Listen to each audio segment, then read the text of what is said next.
First thing I've done for this card technique, I've just taken an A4 black card like this, folded it in half, and that's the basis. Next, I've printed out one of the frame designs, and I'm going to use this as a template. And that I'm going to cut the center out here, and that'll be able to go on there, and I'll be able to draw around it so I get the exact size of the picture frame where I'll have the stained glass coming through.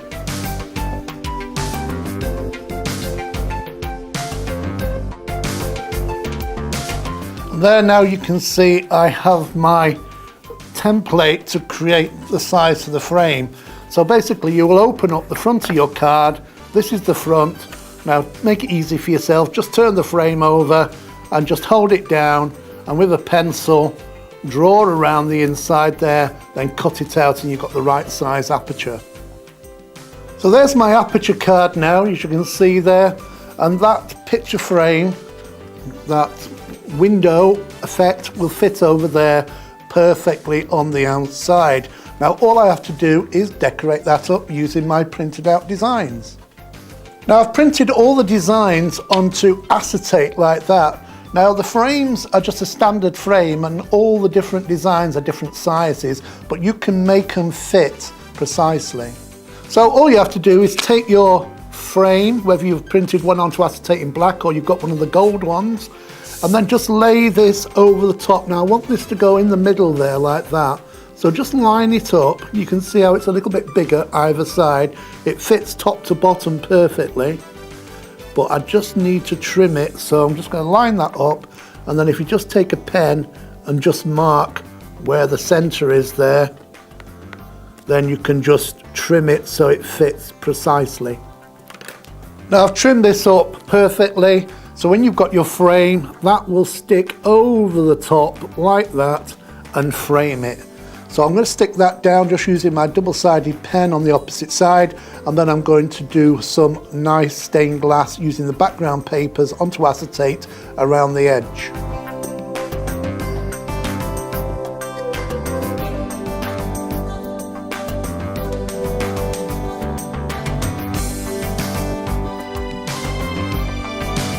And you can see that any glue that's spilled over to where the design in, you can virtually not see it.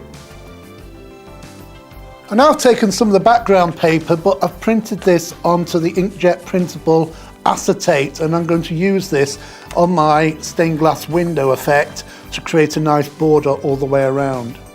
Now I've put my acetate onto this cutting board here, and I'm going to make some strips here that are going to go down the outside.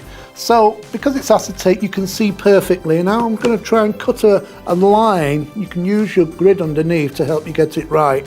And I'm just going to cut a strip out that's wide enough, but I want that flower pot to be the center. So I'm just going to trim the edge off first, and then just cut some strips out I can use. Do the two horizontal ones first, and then the vertical ones, and then we can do the horizontal ones after. So I'm just putting that over the top to give me a guide. So if that starts there, doesn't matter if it goes over a bit this side, because that'll give you something a little bit more to stick down. So there's my first strip there, and then make up another strip for the opposite side. So now you can see I've cut a strip that's going to go along there, down that side. I'm just going to trim it so it fits behind perfectly. I've got one to go down that bit there, and you can see the design is going the same way. And then I've cut one long strip, but vertical this time. So that's going to, half of it's going to go along there, and half of it's going to go along there. So you've got the design going in the right direction. So I've lined up all the strips now, and I've cut them to size, and all I have to do now is stick those behind the back using my glue pen again. And again, it doesn't really matter if it goes over where the clear section is, because when it's stuck down, it will disappear. Trust me, I have a face that can be trusted. You just need to let that dry, go clear, and that'll stick down perfectly. Make sure you get the right one in the right place, won't you? After doing all that trouble of going to make it look really good. There you go, and that one goes down there. Don't forget, these films have got a rough and a rough side and a smooth side. I'm sticking the smooth side down so the design is the right way around. So that's the top and the bottom. All I've got to do is stick down the sides now. Now you can see all the sides are stuck down there, so when you turn it over you've got that fantastic stained glass effect on the opposite side. Now you could have covered in these sections here, top and bottom, but what I'm going to do there, you could have actually taken maybe another background paper, but I'm going to use some peel-off pens and just colour that in, maybe in red or a mixture of red and yellow and orange, just to give it that kind of stained glass effect. And what I'm going to do to try and give it that bullseye effect, I've got some of the peel-off pens here, and first of all I'm just going to take some of the orange and just do a very simple circle in the middle like that in the orange.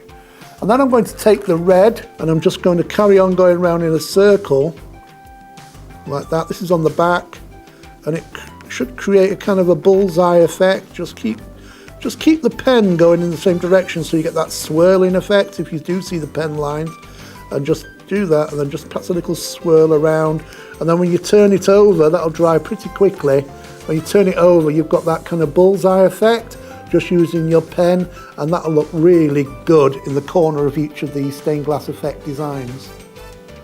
So I've done all 4 corners now of that stained glass window effect, and if I turn it over you can see how fantastic that looks. You've got that lovely kind of solid bullseye effect there on the front of the window there in each corner. But you could use glass paint, you can use whatever you like.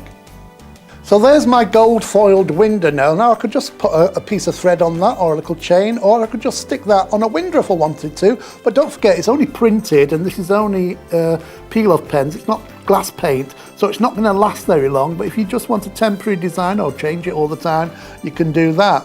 But I'm just going to stick this now on the front of my card. That doesn't look very good, does it? With a black background. Well, there's an easy way to solve that. But before I do solve that problem by putting an insert in, I just want you to see how fantastic it looks with that lovely black background there. I mean, that looks really, really stunning, jewel-like. So you can add anything to it. You can add your glitters to it or anything you want. But I'm just going to put a insert in it. So I've got a nice white background. And if I print that onto some nice pearl, that'd look fantastic. So now you can see the design perfectly through the card, because on the inside, I've printed out an insert, so the back of the card there, and I've done it on this beautiful pearlescent as well, so that when you print it out, it gives it that wonderful kind of pearlescent sheen to it too. So there's the card finished, and I think it looks fantastic just like that. But I've also cut out the decoupage sections too, and then just using a little bit of silicone glue, nice clear glue. Don't forget, we have fantastic sets of glue, and just put it in strategic places. There's some little jewels there, so I'm just going to put the glue where those are, and then that can gently stick down over the top. And it doesn't matter if it overlaps the front, because this is going on the front here, and then just drop it down and then just jiggle it around slightly so it's precisely over the top, and then you can start adding all your other bits and pieces as well to build up the design. So there's all the layers on the card now. All I have to do is let the silicone dry, and then you've got one fantastic 3D stained glass window effect card.